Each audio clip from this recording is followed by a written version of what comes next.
Dear students, today I am talking about life process।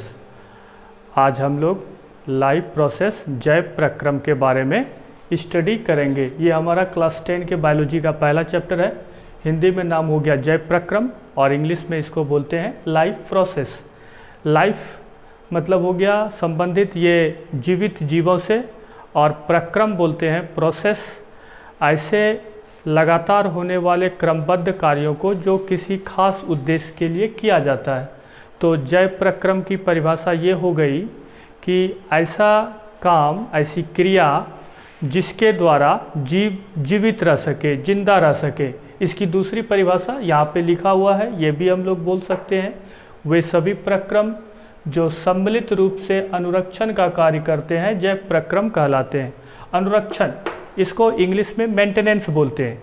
किसी भी जीव को जीवित रहने के लिए उसका मेंटेनेंस होना जरूरी है। जब तक मेंटेनेंस नहीं होगा तब तक जीव जीवित नहीं रह पाएगा। ये मेंटेनेंस जीव का कैसे कैसे होता है, तो इसके उदाहरण है पोषण। किसी भी जीव का मेंटेनेंस पोषण के द्वारा होता है। हम लोग जो भोजन करते हैं, हम लोग भोजन करने के बाद वो सीधा पेट में नहीं जाता है। वो भोजन जो है सिर से पैर तक और हाथ से पैर की उंगली तक सभी जगह पहुंचता है। पचने के बाद वो जिस प्रक्रिया द्वारा पहुंचता है और उससे एनर्जी मिलती है, वो हो गया हमारा पोषण। श्वसन, हम लोग जो भोजन खाते हैं वो भोजन टूट जाता है, उसी रूप में नहीं रहता।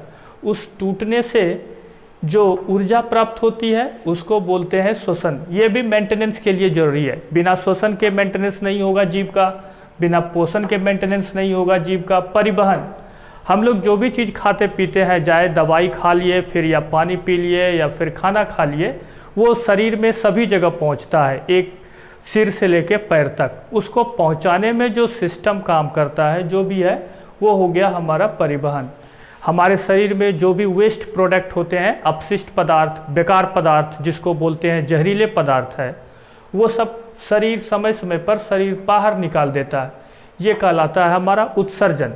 और पृथ्वी पर जीव जाति को कायम रखने के लिए जो प्रक्रिया होती है वो हो गया जनन इत्यादि, और बहुत सारे प्रक्रम है इसमें। तो ये हो गया हमारा जैव प्रक्रम के उदाहरण। अब सबसे पहले हमको स्टडी करना है पोषण के बारे में कि पोषण क्या होता है।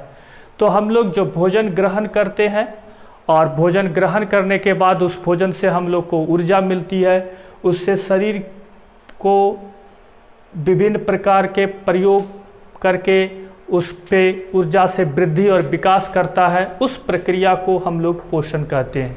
ये पोषण क्यों आवश्यक होता है, कि पोषण क्यों जरूरी है मनुष्य के लिए, भोजन की आवश्यकता क्यों है। तो पहला नंबर है उपापचयी क्रियाओं के लिए।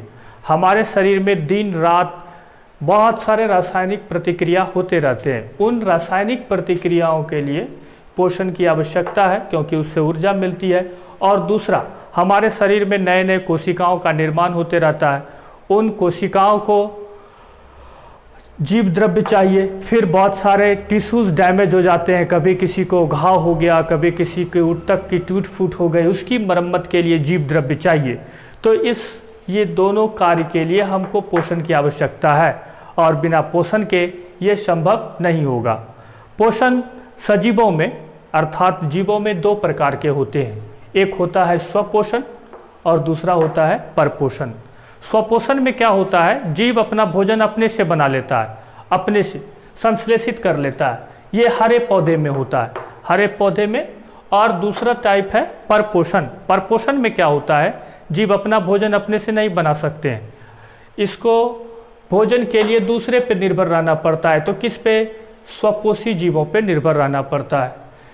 तो स्वपोषण होता है हरे पौधों में, उसको बोलते हैं हम लोग स्वपोषी जीव। और परपोषण होता है हम लोगों में। परपोषण मुख्यतः 3 प्रकार के होते हैं। पहला नंबर मृतजीवी परपोषण, दूसरा हो गया परजीवी परपोषण, और तीसरा नंबर हो गया प्राणिसम परपोषण।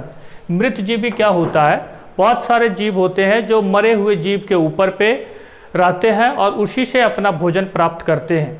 तो जैसे कवक हो गया, जीवाणु हो गया, ये सब मरे हुए जीव, सड़े गले जीवों के ऊपर पे रहते हैं चिपके हुए, और उससे जो घुलित पदार्थ होता है कार्बनिक पदार्थ, उसी को घुलित रूप में अपने शरीर की सतह से चिपक कर चूस कर भोजन करते हैं, तो ऐसे सब जीवों को हम लोग बोलते हैं मृतजीवी, और उसका जो पोषण हुआ उसको बोलते हैं मृतजीवी परपोषण। तो इसका एग्जाम्पल हो गया कवक, बैक्टीरिया। दूसरा है परजीवी। पर मतलब होता है दूसरा, जो जीव दूसरे के शरीर के अंदर में या फिर बाहर में रहते हैं, अस्थायी रूप से या अस्थायी रूप से, उसको बोलते हैं परजीवी। जैसे मनुष्य के पेट में कृमि रहता है, तो कृमि हो गया परजीवी, मनुष्य के शरीर में रहता है और उसी से भोजन लेता है। और दूसरा हो गया जो कभी कभी भैंस के पीठ पे लटक जाता है और उस भैंस से खून चूस के अपना भोजन यापन करता है, तो इस तरह के पोषण को हम लोग बोलते हैं परजीवी पोषण। और तीसरा और लास्ट है प्राणी सम पोषण। जब कोई भी जीव ठोस पदार्थ को या फिर द्रव पदार्थ को घुलित रूप में या फिर सीधे उसको खाकर पचाकर अपना भोजन करता है, पोषण करता है, तो वो हो गया प्राणी सम परपोषण। ये मेढक में पाया जाता है, मनुष्य में पाया जाता है। अब नेक्स्ट वीडियो में हम लोग जानेंगे पोषण, स्वपोषण के बारे में डिटेल में, उसमें फोटोसिंथेसिस के बारे में पढ़ेंगे। Thank you.